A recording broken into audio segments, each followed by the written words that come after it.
খাবো কি আর গরুকে খাওয়াবো কি? আমাদের গরু কুরবানি করতে দিক, আর না হলে এই লোক আত্মহত্যা মরে যাবে, সরকারের দায় নিতে হবে। একাধিক লাইনে শুধু সারি সারি গরু এ মাথা থেকে একবার শেষ প্রান্তে পর্যন্ত গরু সব নিয়ে গিয়ে আমাদের নবান্নকে দাঁড়াতে হবে। 14 বছর পরে গোমাতাকে খাওয়া যাবে। তাহলে এই 14 বছরের জন্য কি শুধু তোমাদের গোমাতা? এই বিকল্প রাস্তা বার করে দিক, নইলে তো আমাদের মরা ছাড়া কোনো লাইন নেই।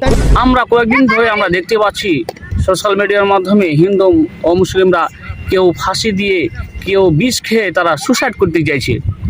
আমি প্রশাসনের কাছে এবং আমাদের মুখ্যমন্ত্রীর কাছে আমি এটা বার্তা দিতে চাইছি, আপনি কি চাইছেন যে অমুসলিম মুসলমানরা এই ব্যবসার জন্য, এই টাকা পয়সার জন্য, এই গরুর জন্য তারা সুসাইড করে, তারা আত্মহত্যা করে? কারণ যে তারা সেখান থেকে কুরবানির জন্য, এরা নিজে বলছে অমুসলিমগুলো, যে এদেরকে যদি কুরবানি না দেওয়া হয় তাহলে আমরা কি করে আমাদের গরুগুলো কিনবে? হাটে নিয়ে যাচ্ছি, বিক্রি হচ্ছে না, কোনো যারা দালাল, যেগুলো যারা ব্যবসায়ী তারা কিনছে না, তাহলে আমার এই গরুগুলো নিয়ে কি করব? তারা নবান্নে পাঠিয়ে দিব, না কোথাও পাঠিয়ে দিয়ে ছেড়ে দিব, কুকুর শিয়ালের মধ্যে ছেড়ে দিব, না কি করব? তারা খুঁজে পাচ্ছে না। যাই হোক, তাদের দিকে আপনি দৃষ্টি আকর্ষণ করুন যে তারা ভালোভাবে নিজের ওই গরু বিক্রি করে তাদের নিজের পরিবারকে নির্বাহ করে, তাদের পরিবারকে চালায়, তাদের সংসারগুলোকে মেনটেন করে সে গরু পুষে। বিভিন্ন রকমের আমরা অমুসলিমরা দেখতে পাচ্ছি তারাও সাপোর্ট করছে যে এরকম একটা ওদের মুসলমানের কুরবানিটা বন্ধ করে। এর আগে তো আমার যেগুলো ছিল মন্ত্রী মমতা বন্দ্যোপাধ্যায়ের আমলে এগুলো হয়নি, আর আপনি এই মন্ত্রীর শপথ গ্রহণ করার পরে আপনার মাধ্যমে এগুলো হচ্ছে, আমরা দেখে খুব অসম্ভব হয়ে যাচ্ছি।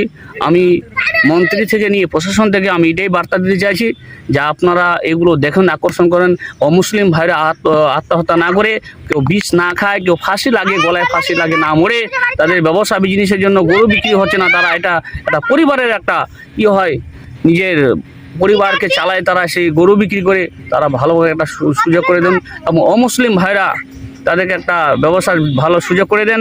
এবং আমরা মুসলমান, আমরা যেগুলো মুসলমান, আমরা শুধু আমাদের কুরবানি গরু দিয়ে আমাদের কুরবানি হয় না, আমাদের ছাগল দেওয়া হয়, খাসি দেওয়া হয় থেকে নিয়ে এদিকে দুম্বা ভেড়া থেকে নিয়ে সমস্ত এই পশুগুলো দিয়ে হয়। আমরা যদি আজকে গরুর মাংস না খাই, আমরা মুসলমান আমরা চলতে পারবো।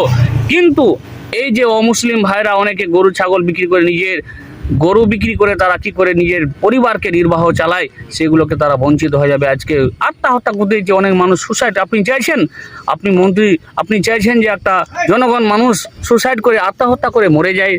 যাই হোক, আমি পরিশেষে আমি এটাই জনগণের সামনে এবং মন্ত্রী সমাজের কাছে এবং প্রশাসনের কাছে এটাই বার্তা দিতে চাইছি, আপনারা এগুলো দৃষ্টি আকর্ষণ করুন যে আমরা ভালোভাবে একটা মুসলমান এবং হিন্দু ভাই ভাই হয়ে চলতে পারি, আপনাদের সম্প্রীতি ভালোভাবে ভালোবাসা দিয়ে চলতে পারি।